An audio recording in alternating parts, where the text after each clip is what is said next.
I want to talk to you guys about Dr. Steven Greer, all our favorite countryside doctor, right? He's just a normal countryside doctor, and he keeps telling you that, whether you want to hear it or not, being interviewed on Jesse Michels. And overall, that show, you may have seen it. It's like about 3 hour long broadcast, a 3 hour long interview. They're going into all kinds of subjects and topics. But overall, I would just say it was once again a great example and showcase of why the interview of Dr. Steven Greer on the Joe Rogan podcast is one of the few episodes that have been deleted, okay? Not many episodes of the 4,927 episodes, or how many ever it are, of the Joe Rogan Experience have been deleted. They're all still available, but the Dr. Steven Greer episode is deleted. It's gone. I'm sure you can still find it somewhere, but it's not on the official Spotify feeds and all that. That's gone, okay? So once again, Dr. Steven Greer made clear in this interview, in my opinion, why that's the case and why you don't want to interview Dr. Steven Greer. Because in a nutshell, Dr. Steven Greer has never proven anything, but he does know everything. That's kind of what it is in a nutshell with Dr. Steven Greer, again, in my opinion. Like, he keeps saying so many things. Like, he meets so many people. He drops so many names. And I met this guy. I knew that guy. And he's going all the way back to the early 90s with the Disclosure Project. Yet, he has never proven anything, right? And when I say proven, I mean something tangible, not just this guy said that other guy said, and you got to trust me, bro. Never has anything been proven. I'm going to present you now some of the best outtakes of that interview, some of the best moments, okay, that I've gathered painstakingly, because I watched most of it, a lot of it, too much of it.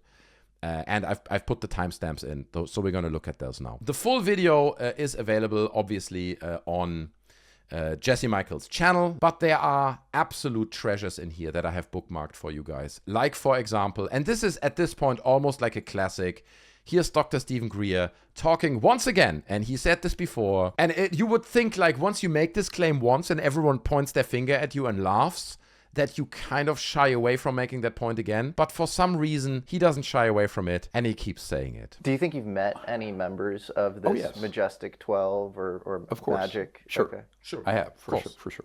By the way, the Majestic 12 program has pretty much been exposed to be a hoax, right?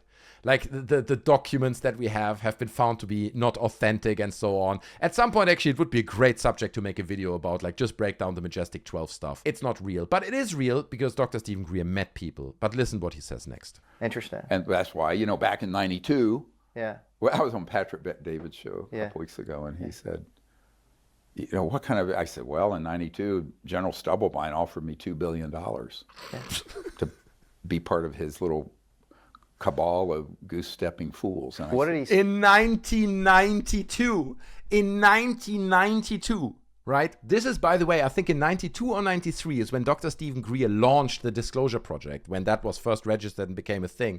He offered him $2 billion with a B in 1992 to join his little cabal. It's like, listen, Dr. Steven Greer, you are just a small emergency room country doctor, right? Keep in mind, at this point, he was by no means established as this highly intelligent UFO personality that he established himself or tries to establish himself as now. But like $2 billion, it's just like, dude, who would believe this? Who would believe? Make it at least realistic. If you would say he offered me, I don't know, $1 million a year, $1 million annual salary, right? To join his thing. Okay, that's outlandish, even for 1992, but it is still, like, if you're really, really good, you could imagine someone being recruited to work for the CIA who's really, really, really good and has proven himself to get a wage and an offer like that just because they are really good and they're going to push the project forward. But $2 billion? $2 billion? Why not 100 billion? Why not 1 trillion? Why not you get everything? You get all the wealth in the world. Why not go that far? So then they kept talking about another subject, and Dr. Steven Greer kept kind of dipping into that. He just had surgery. And I want you to listen to this segment. This is gold as well. People know I just had emergency surgery last night for a ruptured appendix. Last night, and here he is on Jesse Michels doing a 3-hour interview, right? A ruptured appendix. Last night he had that surgery. It's amazing that he's here. It's I mean, I'm an open book, folks, but I mean, it was like, oh my God. And as a doctor, an emergency doctor, I go, This is bad. My assistant Raven, when we go straight from Houston and drive to the Texas University Hospital. I can't believe it. And a friend of a friend knew a doctor, a surgeon there who could like open me up and do it. But wow. You know, it was, you know, I got home from the hospital. You seem great to me. Oh well. People say you're a machine. Anyway, but that got awkward really quick. Did you notice that? He's like, people look at me. That's, by the way, what people say about me as well all the time. People come to me all the way, they're like, Monkey, you're such a machine, bro. I mean,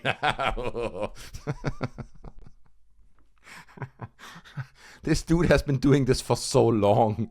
How can he come across so amateurish? How can he say things like that into a microphone when he clearly has, like, how many people? 360,000 people watched this interview so far. It's been uploaded 2 weeks ago. You know, people look at me, they're like, you're a fucking machine. You know, people come to me, they're like, Greer, you're a machine, bro. You're a machine. You're a 6'4" country doctor, ER emergency doctor machine, bro. Damn. Moments like this directly play into this thing of like him, all these people that we spoke about earlier, just having these narcissistic traits, right? These eccentric personalities. Him saying stuff like that, you know, someone who's kind of grounded with 2 feet on the floor, like you don't say things like that, but these people do, because yeah, and it's just a beautiful moment there. Anyway, then there was another moment, okay, that I want to share with you guys, and that's the one that was probably referenced the most and time-stamped the most in the comments underneath, because this is the moment where he gets a little bit corrected, and notice his reaction, right? As Jesse Michels corrects him, he doesn't like it. He does not like someone pushing back and saying what he just said is not true. Great screenshot there, by the way. Really, really nice moment. Real radio face he's got. But let's get into this. Let's listen to this. And I said, Joe, you're a mark for these guys. And sure enough, that same group of people intercepted him. Peter Thiel was almost intercepted by some of these people. Really? For energy, technology stuff. Yeah, with Hal Puthoff and some others. Peter? Yeah. Like the yeah, they were going to get the guy that I've worked with? Yeah, they were going to get 150 million of his that would be flushed down the toilet. Hal Puthoff? No, I don't think so. Yes, sir. Awkward moment there, right? You see this? So he just found out that Jesse Michels knows him. He works with him. He just referenced Hal Puthoff. He's like, hold on a second. I know these guys. I don't think that doesn't make any sense. From everything that I know, that doesn't make much sense, Mr. Greer. Look how his facial expression changes in the moment where he's like, don't think so. Look at that. Down the toilet. Hal Puthoff? No, I don't think so. Yes, sir. Not I got a heads up from the senior most CIA guy, and I back channeled that information to Eric Weinstein. But I've met with, because I'm open about this. I brought Hal into the office, but nothing ended up happening. So they're putting him out. You know, look, he's up in his 80s, I guess now. Yeah. It's like a lot of these guys. They have to find a replacement. But no, he was an operative that was. Look, I'm not going to get into this now because you've kind of just exposed me here and I kind of made a fool of myself. I didn't expect that you know more about this than I do and you know these guys personally. So I'm going to move on now, okay? Let's pretend this never happened, but oh God, Jesus, man, the cringe. I feel a physical pain of cringe in my stomach. I'm dying. Oh, I may need an appendix surgery or something. Probably his closest friend ever is on my team, and I know the whole backstory. Same thing with Jacques Vallée, great guy, brilliant guy. Moving on. He got too far involved with that. It's Jacques Vallée now. It's Jacques Vallée. we're not talking about him anymore. Jesus Christ, man.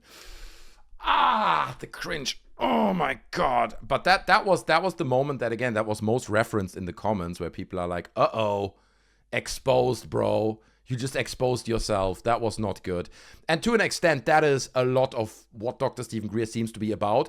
He's like, I know this guy who died 8 years ago, and I spoke to him in 1978, and he told me that this thing really happened. How are you going to fucking check that? You know what I mean? He builds these stories and links it to people that most of us will never know or meet. And that was one example where Jesse Michels knew the guy, worked with him, and he could kind of just redirect the whole conversation away from his claim. He didn't like that. That's why he's moving on very, very quickly. So here is Dr. Steven Greer talking about Louis Elizondo, and he talks about Bob Lazar. Okay, and there's loads of little elements that we're going to get to at some point.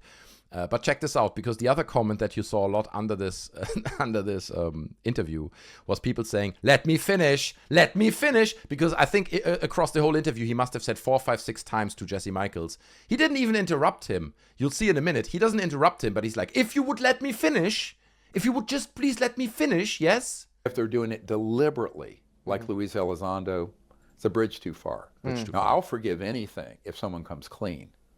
Right. What's the daylight between you and Lou Elizondo as far as the substance you were? Because I mean, I think you're putting out more. You keep interrupting me, but I will tell you if you'll let me finish. Yeah, sure. Number one. Note that he did not interrupt him at all. Let's go back a second. He finished his sentence. Very clearly, right? Now, I'll forgive anything if someone comes clean. Right. What's the daylight? Well, I forgive anything if someone comes clean. Moment of silence. Jesse Michels interjects. Let's talk about the Louis Elizondo thing that you just brought up, between right? You and Lou Elizondo as far as the substance you were, because I mean, I think you're putting out more. You keep interrupting me, but I will tell you if you'll let me finish. Yeah, sure. Number one, he tells people and has told people consistently, we don't know what these are. Now he's changed that a little because he has to. Then he said they're a threat to the national security. The implication being the NHI, non-human, are a threat. Which, if that's the case, then we're going to go to World War III in a Star Wars fiasco. And it's a complete false narrative. He's kind of walked that back, though. Well, he has to, because we're done with that. And then he would also say, we don't have anything that flies like that.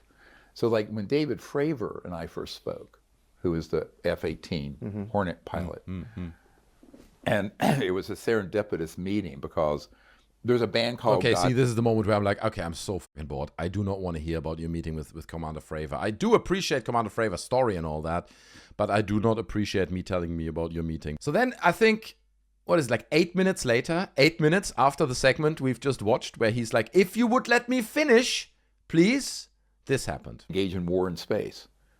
I would hope... Right? Agreed. Well, I would... But that's... Yeah. Stop. Yeah. But the people that you're talking about... Yeah. Stop. Can you stop, please?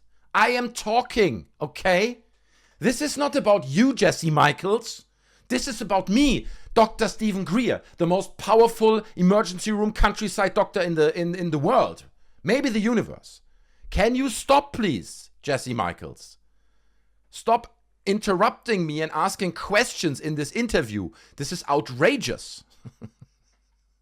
And you can see also on Jesse Michels' face, he's like, what the hell is happening right now, right? But that's, stop. Yeah. But the people that you're talking about, it's the inescapable conclusion of what they're saying opens the pathway to that.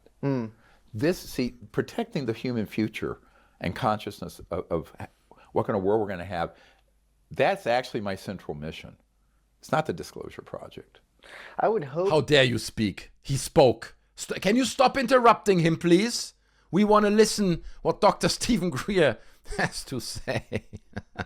Right? So that was the beginning. Like, these were somewhat the highlights of the first hour of this interview, right? That I could find, at least, that I could, get myself to watch.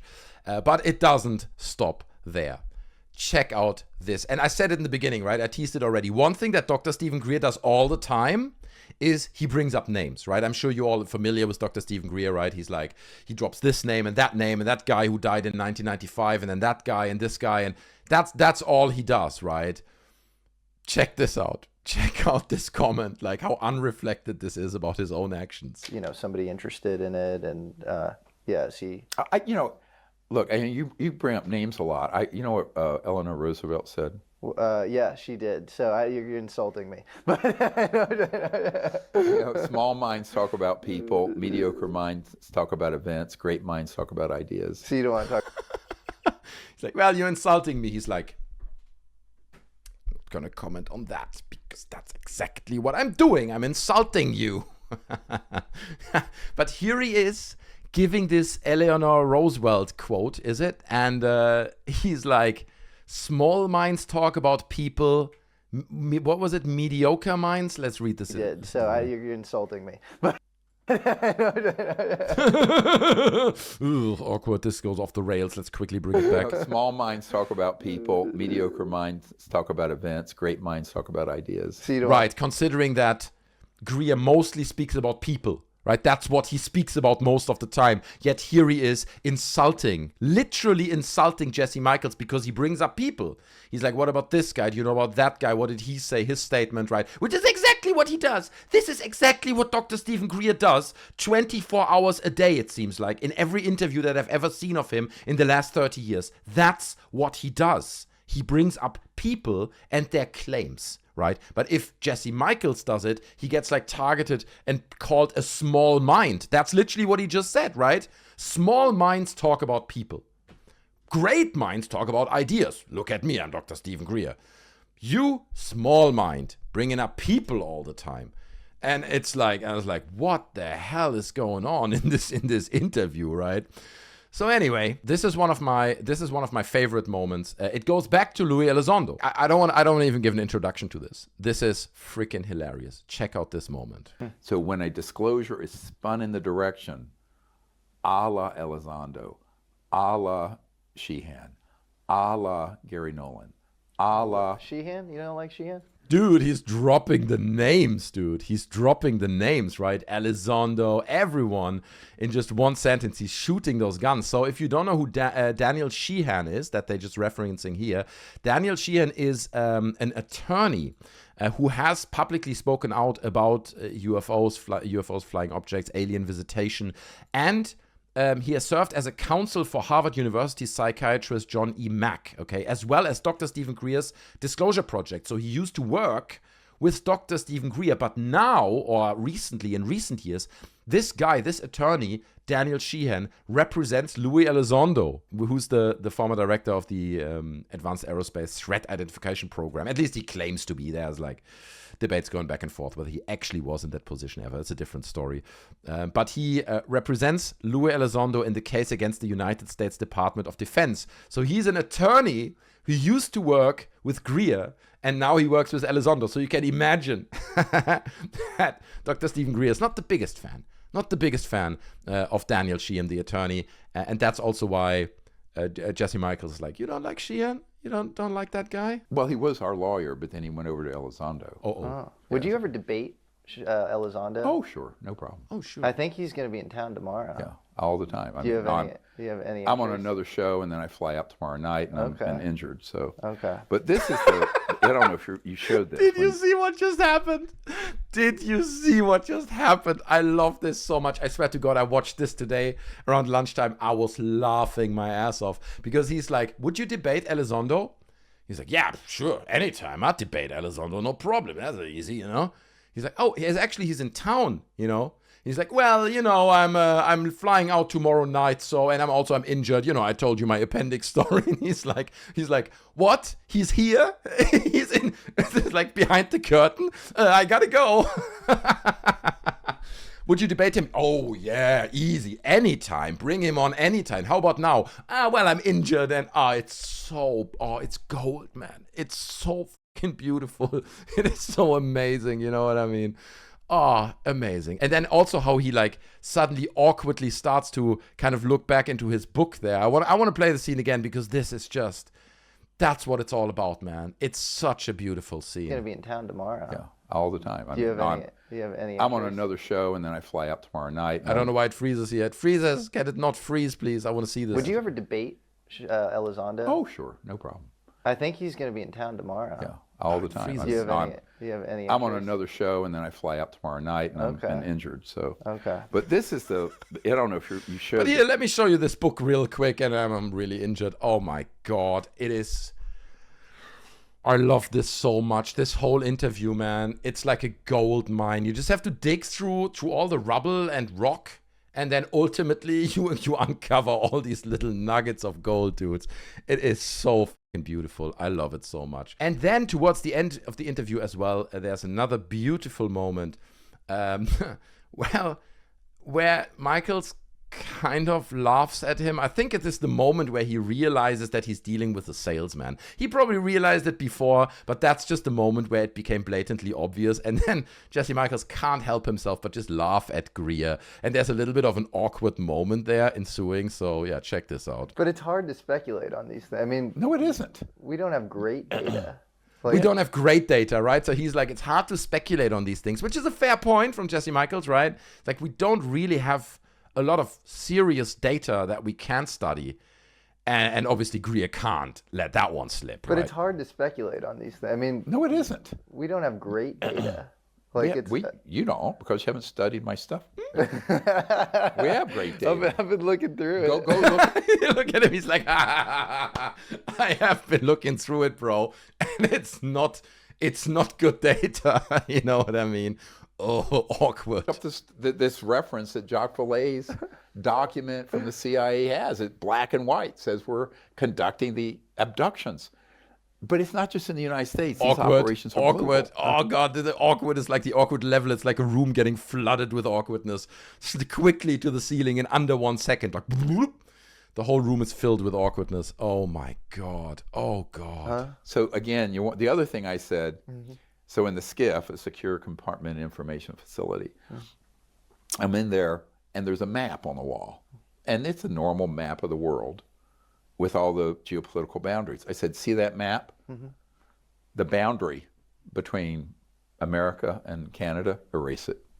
The boundary. Look how quickly he jumps also to the next thing, right? They just spoke about data and things they can study. And Jesse Michels was like, there's not a lot of tangible data. And he's like quickly moving on, talking about maps and removing boundaries between countries. And it's like you jump from one thing to the next. And if you articulate it correctly, then hopefully people won't notice that you just left the other story behind. Absolutely amazing. Absolutely amazing. And then there are a few smaller snippets that I found on Twitter that I don't have timestamps for on the whole interview, but I want to share those with you as well. Obviously, also coming from the same interview.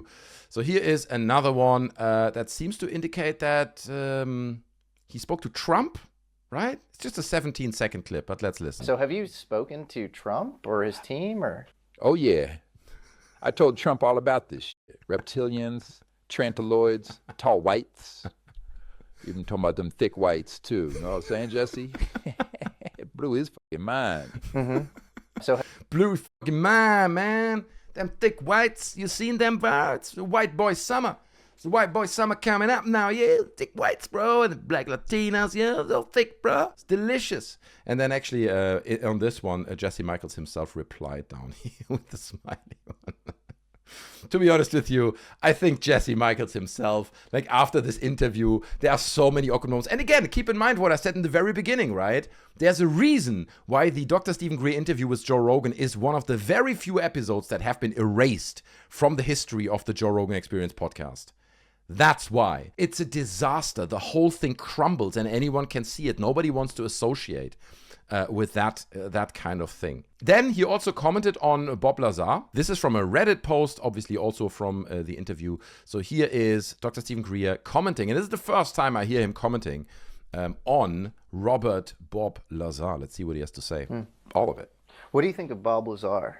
So Bob Lazar, obviously famous, UFO whistleblower, claimed to be at S4, a special compartment of Area 51, in 1987. Some files get put on George Knapp's desk from this CIA cargo pilot named John Lear saying, here's this guy, Bob Lazar, and he's been reverse engineering craft, and the craft looks like Billy Meyer's sports model. It's this UFO. Do you think Bob Lazar is legit and actually worked at Area 51 on reverse engineering I have craft? had no one corroborate that. So if you follow what I do, if I have information on the UFO's interest in our nuclear programs, I'll have a dozen guys who don't know each other, of course, who have not colluded or synced up their stories to confirm that. I've not had anyone confirm his presence there at that time and what he actually saw. Yeah. Now, I think he probably saw something. He was there a short time. So what he might have been provided was part information and part disinformation and a controlled leak happened. I think to gaslight. Okay, so let me explain how very sophisticated counterintelligence works. No. Again, you have information, that's the sweet candy on the outside. But then, quite unwittingly, I think he could have been given some false information. Oh my God. So basically what he's saying, he's playing not 4D chess, he's playing 5D chess, right? It's like Bob Lazar brought into Area 51, showing fake things.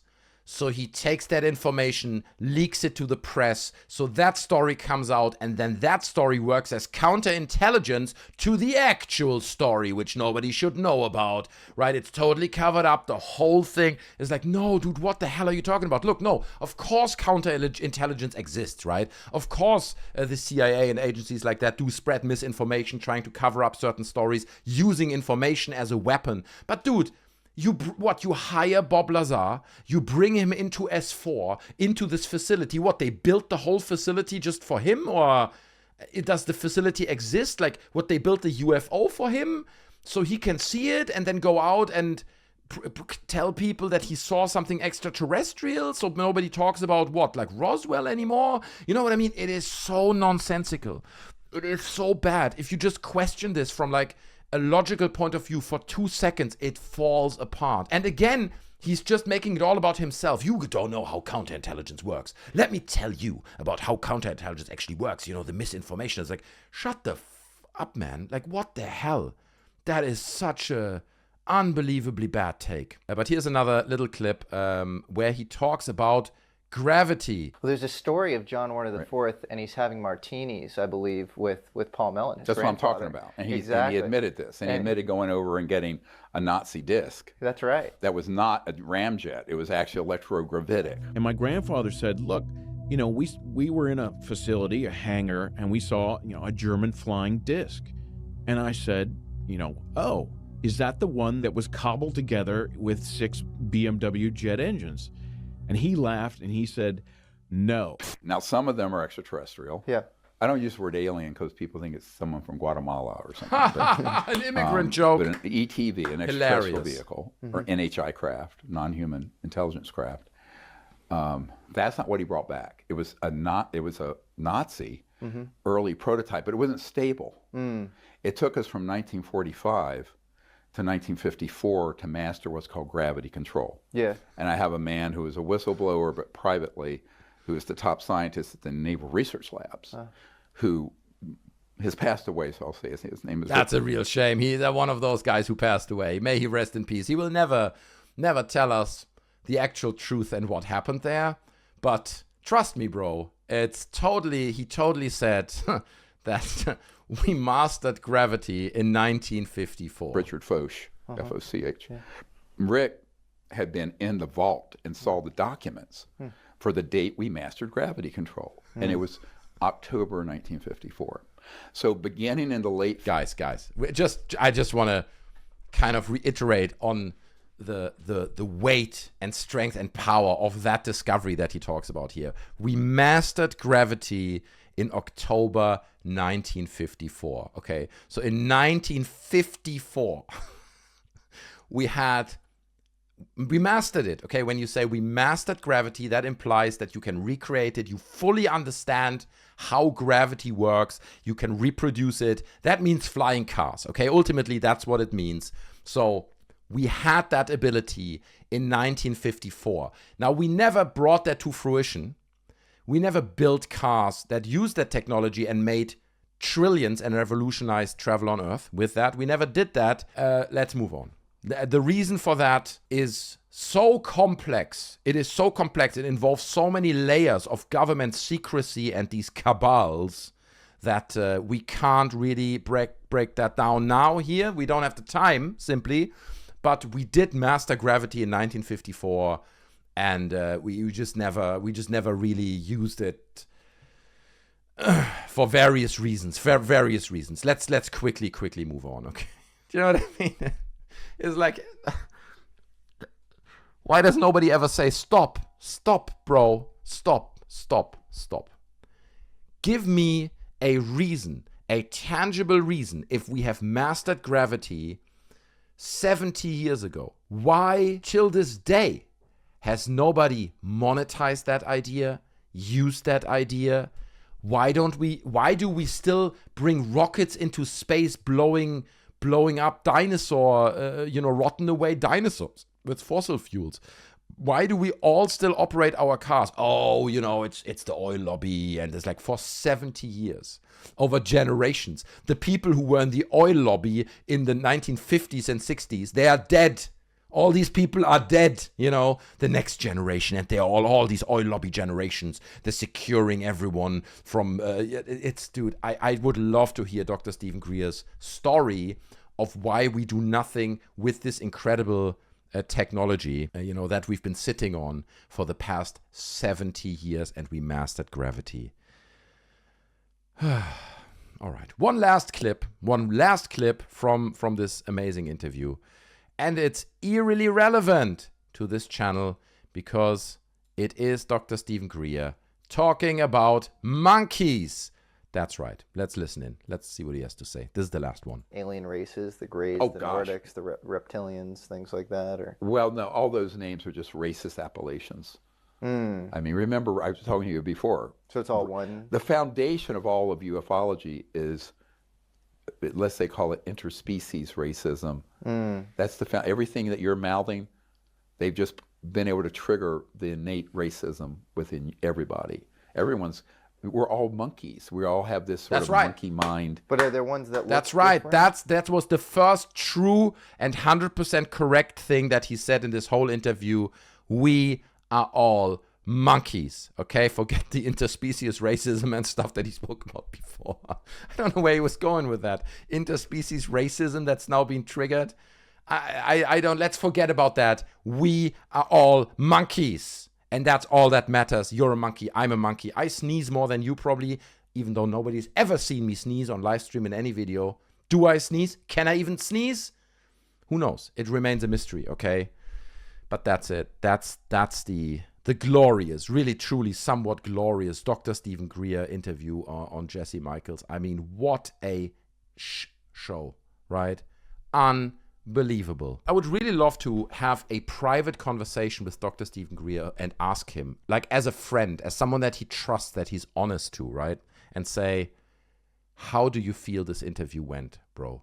What is your feeling? And I wonder if he's gonna be like, yeah, it didn't go too well, whether he's going to admit that, or if he's going to be like, that went great. That was so good. I got all my talking points across. We talked about everything, right? From the CSETI to the government to advanced alien tech. I was like, is that going to be, what's his genuine, unfiltered view on this interview? I would love to know it, but I think we will never find out because truth is not really what all this is about. But yeah, there you go. That is that interview. I thoroughly enjoyed it. I hope we get more, even though I couldn't bring myself through to watching the whole 3 hours. But what I've seen, all the snippets I've talked you guys through now, beautiful. Absolutely beautiful.